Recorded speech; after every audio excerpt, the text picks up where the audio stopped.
안녕하십니까. 송군의 혼술입니다. 제 뒤쪽에 강화문 광장이 보이실 텐데요. 좀 희미하게 보이실 겁니다. 저 강화문 광장에서 그저께 5월 18일 날, 그 광주 5.18 기념식이 있었던 그날 저녁에 하나 토크 콘서트가 하나 열렸죠. 그 노무현 대통령 서거 10주기 시민문화제 이런 이름으로 토크 콘서트가 열렸는데, 그때 그 김어준 씨, 팟캐스트 하는 김어준 씨가 사회를 받고, 또 양정철 민주연구원장, 민주당 연구원장이 패널로 나섰고, 같은 패널로 유시민 그 노무현재단 이사장이 나섰습니다. 이 세 사람이 그 자기 댓글 문제까지 포함해서 민주당의 진로를 놓고 상당히 좀 어떻게 보면은 좀 히덕거리는 뭐 그런 모습을 보이면서 이야기를 했는데, 사실은 그 안에 상당히 뼈가 있는 말들이 많이 오고 갔습니다. 자, 김어준 씨 이렇게 이야기했죠. 더불어민주당이 유시민 노무현재단 이사장, 또 조국 청와대 민정수석을 영입할 수 있느냐, 민주당이 두 사람을 영입할 거냐, 이렇게 이야기했습니다. 이것은 뭐냐면 양정철 민주연구원장이 사실상 지금 총선을 앞두고 인재 영입을 총괄하는 그 자원을, 그 사람들을 끌어모으는 그런 역할을 하고 있기 때문에 양정철 원장에게 물어본 것이죠. 그러니까 양정철 원장이 이렇게 이야기했습니다. 유시민과 조국 두 분이 가세를 하면은 다음 대선이 얼마나 안심이 되겠습니까? 이렇게 했습니다. 다음 대선이 얼마나 안심이 되겠느냐. 그러니까 이 두 사람을 바로 자기 대권 주자 반열에 넣어버린 것이죠. 인재 영입 위원장 역할을 하고 있는 사람이. 자, 그러니까 그런데 지금 유시민 이사장 같은 경우는 정치 안 한다는 이야기를 그동안 쭉 했었죠. 그러니까는 야, 손사래를 치는데 이거는 어떻게 할 거냐. 그러니까는 양정철 그 원장이 뭐 세상 일이 자기 뜻대로 안 된다, 이렇게 이야기를 했습니다. 그러니까 김어준 씨가 단도직입적으로 물었죠. 유시민은 언제 대선에 출마할 거냐, 뭐 이렇게 하니까 양정철 원장이 그 유시민은 노무현 대통령 때 47살에 보건복지부 장관을 하면서 소년급제를 했다. 그러니까 벼슬을 했으면 거기에 걸맞는 헌신을 해야 된다. 그러니까 나오라 이거죠. 자기 대권 주자로 나오라는 이야기를 한 겁니다. 그러니까 처음에는 유시민 이사장이 그건 뭐 자기들 생각이다, 이렇게 이야기를 하다가 양정철 원장이 과거에 문재인 대통령도 정치 안 한다고 했다가 바로 나오게 됐다, 뭐 한사코 안 하게 그래도 됐지만 결국 그렇게 안 됐다, 이렇게 이야기를 하니까 유시민 이사장이 그렇게 합니다. 원래 자기 머리는 못 깎는다. 자, 이렇게 이야기했죠. 자, 이까지는 뭐 본인들끼리 뭐 서로 이야기를 뭐 토크 콘서트 하면서 할 수 있는 이야기죠. 근데 그저께 토크 콘서트에서 두 사람만 거론된 것이 아닙니다.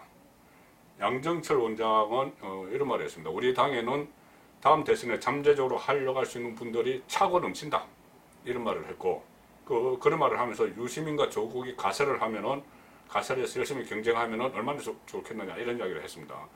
그러니까 김어준 씨가 쭉 이름을 이야기했어요. 차고 넘친다. 양정철이 그렇게 이야기하니까 김어준 씨가 자기 대권 주자로 이낙연 국무총리, 박원순 서울시장, 이재명 경기지사, 김경수 경남지사, 또 국회의원으로는 추미애, 김부겸, 김영춘 이렇게 의원들을 쫙 거명을 했습니다. 제가 세워보니까 9사람을 거명을 했던데, 9명 그러면은 저희들 기억에 1997년 YS 정권 말기에 대선 후보 경쟁을 했던 구룡, 뭐 이해창, 이인재, 박찬종 다 포함해서 구룡 시대가 있었죠.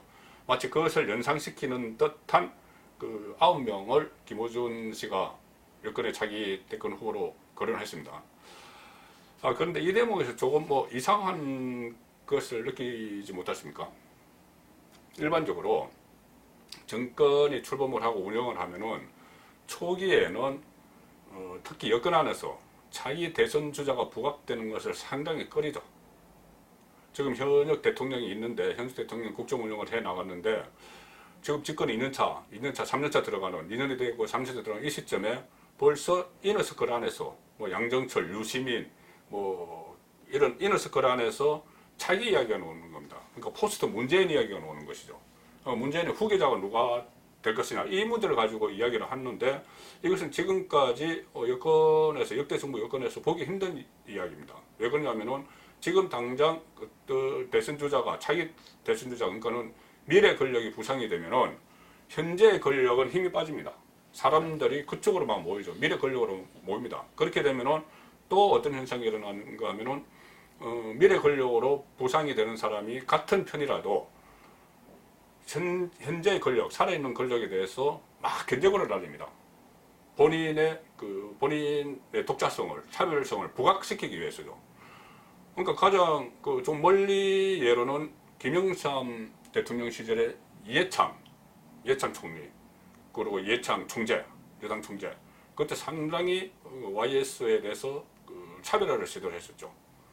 그 가깝게는 이명박 정부 때 박근혜 대표도 미래 권력으로 떠오르면서 상당히 이명박 정부와 대립각을 만들었습니다. 그렇기 때문에 가급적 살아있는 정권에서는 미래의 정권, 미래 권력 여기에 대해서는 견제를 하고 그 말을 하지 못하도록 안에서 내부 단속을 많이 합니다. 그런데 지금 양정철, 유시민 이런 사람들이 나서서 이것을 먼저 선제적으로 지금 3년 들어가는 시점에 여권의 차기 대선 구도를 막 이야기하고 있는 것입니다. 자, 이것은 왜 그럴까요? 저는 일단은 양정철 원장이 언론 인터뷰에서 그 이유를 말한 적은 있습니다. 뭐라고 했냐면 두 가지인데, 하나는 진보 진영은 사람과 가치로 국민의 마음을 얻어야 한다. 사람이 많이 나와야 된다는 이야기입니다. 그래서 사람은 차고 넘칠수록 좋다. 그런 이야기를 했고, 또 두 번째 이유는 지금 정치의 변화 주기가 굉장히 빨라졌다. 지금은 그래서 뭐 5년 동안 자기 이야기를 하지 않고 또 참고 있고 이런 게 아니고 지금 주기가 빨라졌기 때문에 지금부터 사람들이 나와야 된다는 이야기입니다. 그런 예를 들었죠. 양정철 원장이 예를 든 것이 문재인 대통령입니다. 문재인 대통령이 국회의원이 되자마자 바로 대선 후보가 돼서 다음에 대통령이 바로 됐다.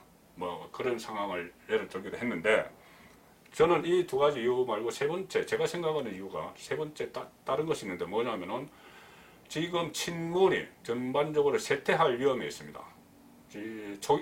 내년 총선을 앞두고 비문들이 공천 학살을 당할 것이다. 그런 걱정들이 현역 국회의원들 사이에 막 돌고 있죠. 비문 의원들 사이에.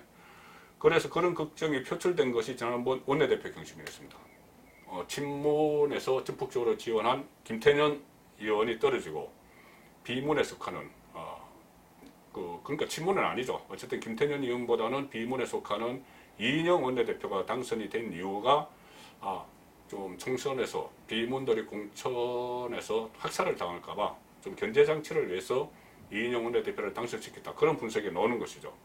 그리고 또 자기 현재 거론되는 뭐 본인들은 거론 안 하려고 해도 언론에서 거론되는 자기 대선 주자들을 보면은 여권 안에서 지금 친문 주자가 없습니다. 뭐 박원순, 이재명 전부 다 비문 주자죠. 뭐 이런 상황이라서 지금이라도 빨리 강력한 친문을 차기 주자로 띄워서 여권의 친문의 권력 장악력을 유지를 해야 된다. 뭐 그런 절박감이 있어서 그 중에서 또 문재인 대통령과 당장은 차별화하지 않을 인물, 뭐 유시민, 조국 이렇게 띄운다. 이렇게 좀 관측을 해볼 수가 있습니다. 그렇다면 지금 한국당은 어떤 입장인가? 자, 실제로 지금 말씀드린 대로 9명의 뭐 잠룡이 있는 것처럼 그 여권에서는 상당히 차고 넘치죠, 주자들이. 근데 한국당은 지금 사실상 한기환 대표 단독 플레이를 하고 있습니다. 실제로 여론조사 기관들이 차기 대선 후보 선호도 조사를 계속하고 있죠. 선호도 조사를 할 때 차기 대선 후보 대상에 집어넣는 인물을 제가 한번 살펴봤습니다. 어떤 특정 여론조사 기관에서 12명을 대상에 집어넣습니다. 그 여론조사에서 뭐 1위는 한기환 한국당 대표가 나옵니다. 그런데 2위, 3위, 4위, 5위, 6위까지가 이낙연, 유시민, 이재명, 김경수, 박원순 이렇게 됩니다. 그러니까 2위부터 6위까지 전부 민주당이고, 또 저 좀 뒤쪽에 김부겸 의원이 있습니다. 그러니까 12명 중에서 7명이죠. 12명 중에서 6명이 민주당입니다. 그 여기다가 또 그 순위에 들어간 범여권 후보가 있습니다. 범여권 후보 심상정, 안철수 이렇게 합치면은 12명 중에서 8명이 범여권 주자입니다. 한국당은 한교안 대표가 1위이긴 하지만은 그 다음에 오세훈, 홍준표 이 두 사람은 저 하위권에 처져 있습니다. 그리고 또 유승민, 하위권에 처지는 유승민 의원까지 합쳐도 범여권 후보로는 4명입니다. 그러니까 8대4, 현재로서 딱 절반이죠. 그렇기 때문에 여기서 지금 나오는 지적이 뭐가 있냐면은 한교안 대표가 만약에 대선 후보가 될 때 되더라도 일단은 치열한 내부 경쟁을 거쳐야 된다. 그렇지 않고 수월하게 본선에 직행을 하게 되면은 그때 어떤 네거티브에 대한 면역을 키우지 못한 상태에서 본선에 직행을 하고 민주당에서는 그러니까 범여권에서는 이 8명에 이르는 후보들이 치열한 각축 경쟁을 하면서 지금 서로 단점들을 걸르고 또 경쟁력을 키우고 거기서 살아남은 사람이 후보로 나섰을 경우에 본선에서 경쟁하면은 그 결과는 뻔하다. 그런 말이 좀 아직 뭐 시간이 3년 가까이 남아있지만은 어쨌든 그 자기 대권 구도를 놓고는 그런 말들이 벌써부터 나오기 시작했습니다. 차고 넘치는 민주당 후보. 인물난, 한교안 대표는 있지만은 일단은 너무 사람이 경쟁을 서로 해나갈 사람이 부족한 한국당. 그 두 세력이 나중에 선거 결과가 어떻게 했느냐. 그런 좀 보수 입장에서는 약간 불리한 그런 선거 관측이 나오고 있습니다. 송건근의 혼술이었습니다.